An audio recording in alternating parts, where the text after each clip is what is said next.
ଭାରତ ଯୋଉ ଦିନିକିଆ ମ୍ୟାଚ୍ ଚାଲିଥିଲା ସେତେବେଳେ ଚାଲିଥିବା ବେଳେ ଲାଇନ ଏଇ ଯୋଉ ବିଦ୍ୟୁତ ବିଭ୍ରାଟ ଦେଖାଦବା ଫ୍ଲଡ୍ ଲାଇଟ୍ ନ ଜଳିବା ନିଶ୍ଚିତ ଭାବରେ ଆମ ପାଇଁ ସେଇଟା ଗୋଟେ ଖରାପ ପରମ୍ପରା ସୃଷ୍ଟି ଦେଲା। କିନ୍ତୁ ତା ସତ୍ତ୍ୱେ ଓଡ଼ିଶା ମାଟିରେ ଭାରତର ଐତିହାସିକ ବିଜୟ ସମସ୍ତ ଅନ୍ଧାରକୁ ପଛରେ ପକେଇ ଆମକୁ ଗୌରବାନ୍ୱିତ କରିଛି। ଦ୍ୱିତୀୟ କଥା ହଉଛି ଏଇଟା ସରକାରଙ୍କୁ ଦୋଷ ଦେଲେ ହବନି, ସରକାରଙ୍କୁ ଦେଲେ ଆଇନ ଶୃଙ୍ଖଳା ଓସିଏ ତାର ଦାୟିତ୍ୱ ନେବା କଥା।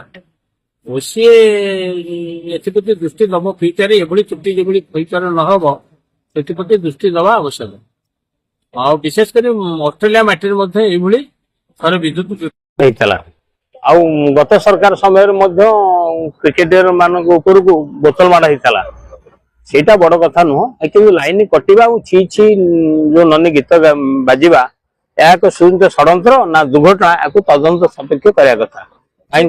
ବିଦ୍ୟୁତ ବିଭାଗର କିଛି ଦୋଷ ରହୁଛି? ବିଦ୍ୟୁତ ବିଭାଗ ନୁହଁ, ସେଠି ଯୋଉ ଆଭ୍ୟନ୍ତରୀଣ ପରିଚାଳନା ଜଣେ ବିଦ୍ୟୁତ ପରିଚାଳନା ଦାୟିତ୍ୱରେ ଥିଲେ ସେମାନଙ୍କ ତ୍ରୁଟି। ବିଦ୍ୟୁତ ବିଭାଗ ଲାଇନ କାଟିବ, ସେଠି ଯୋଉ ଫ୍ଲଡ୍ ଲାଇଟ୍ ନ ଜଳିବା ସେଇଠି ଯୋଉ ତ୍ରୁଟି ହେଲା, ଯୋଉମାନେ ସେଥିରେ ସମ୍ପୃକ୍ତ ତାଙ୍କ ବିରୁଦ୍ଧରେ ଦୃଢ କାର୍ଯ୍ୟାନୁଷ୍ଠାନ ଗ୍ରହଣ କରାଯାଉ।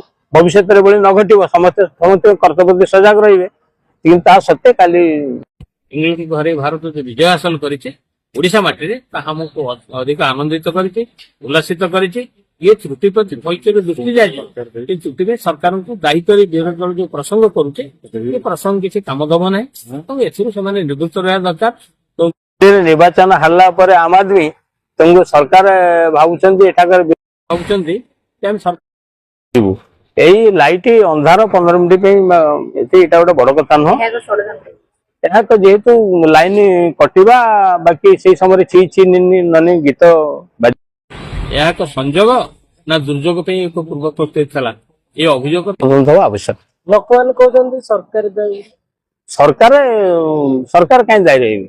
ଓସିଏ ତାର ନିର୍ବାଚନ ଇଏ ଯୋଉ ଖେଳ ପରିଚାଳନା କରେ, ସରକାର ଆଇନ ଶୃଙ୍ଖଳା ସମ୍ଭାଳନ୍ତି। ସରକାର ସେଠି ତା ଭିତରେ କିଛି କରନ୍ତି। ସରକାର ଓସିଏ ହେଇପାରେ, ଓସିଏ ତାର ଅଲଗା ସ୍ୱତନ୍ତ୍ର ବ୍ୟବସ୍ଥା ନିଜେ ଗ୍ରହଣ କରେ। ତେଣୁ ଓସିଏର ଯୋଉମାନେ ଦାୟିତ୍ୱରେ ଅଛନ୍ତି ସେମାନଙ୍କ ବିରୁଦ୍ଧରେ କାର୍ଯ୍ୟ ଯଦି ଓଡ଼ିଶା ସରକାର ବଦନାମ ହେଲେ ଗୋଟେ ଆମ ଦେଶରେ, ତାହେଲେ ଯୋଉମାନେ ଦାୟିତ୍ୱରେ ଥିଲେ ତାଙ୍କ ବିରୁଦ୍ଧରେ ଦୃଢ଼ କାର୍ଯ୍ୟାନୁଷ୍ଠାନ ଗ୍ରହଣ କରାଯାଏ। କିନ୍ତୁ ଆକୁ ଗୋଟେ ପ୍ରସଙ୍ଗ କରି ସରକାରଙ୍କୁ ବଦନାମ କରିବା ଠିକ ନୁହେଁ। ଧନ୍ୟବାଦ।